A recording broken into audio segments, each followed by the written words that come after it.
Welcome friends. I am Dr. V.K. Chauhan, homeopathic physician, and I am revising Aconite Nepalus, which is third medicine on the roll of Allen's keynote. And this part is 2, which is mnemonic.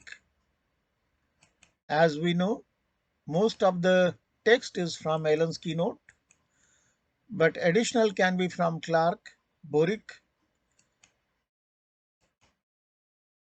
The keyword for Aconite is Aconite itself.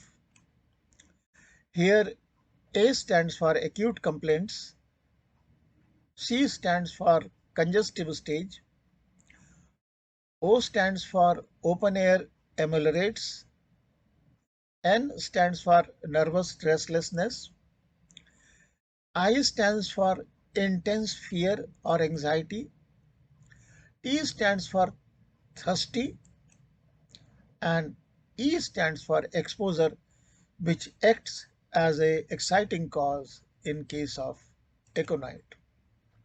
So let us elaborate this particular mnemonic for recall of certain important characteristics of aconite.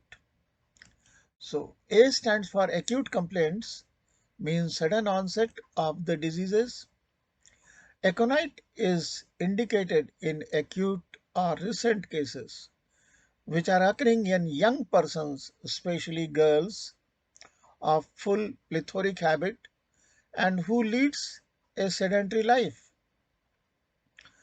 Second important point was C stand for congestive stage, and it reminds us aconite is for congestive stage of inflammation before the localization takes place.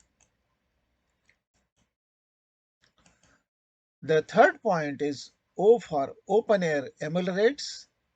So we have aconite amelioration in open air, and similar drugs are given in Allen is alumina, MacCarb, pulsatilla, and sabatilla. N stands for nervous restlessness. The patient is restless, anxious, does everything in great haste, must change position often, and everything startles him. I stands for intense fear or anxiety. There is a great fear and anxiety of mind. Patient is afraid to go out, to go into crowd where there is any excitement or many people to cross the street. And the very peculiar feature is he predicts the day he will die. Fear of death, especially during pregnancy, is very, very important. T stands for thirsty, and thirst, burning thirst for large quantities of cold water is characteristic. E stands for exposure, which acts as a exciting cause. So all the complaints, generally what we see in case of aconite, they are caused by the exposure of dry cold air, dry north or west wind, or exposure to drafts of cold air while in perspiration. And there is bad effects of checked perspiration. Thank you. Thank you very much for patient listening.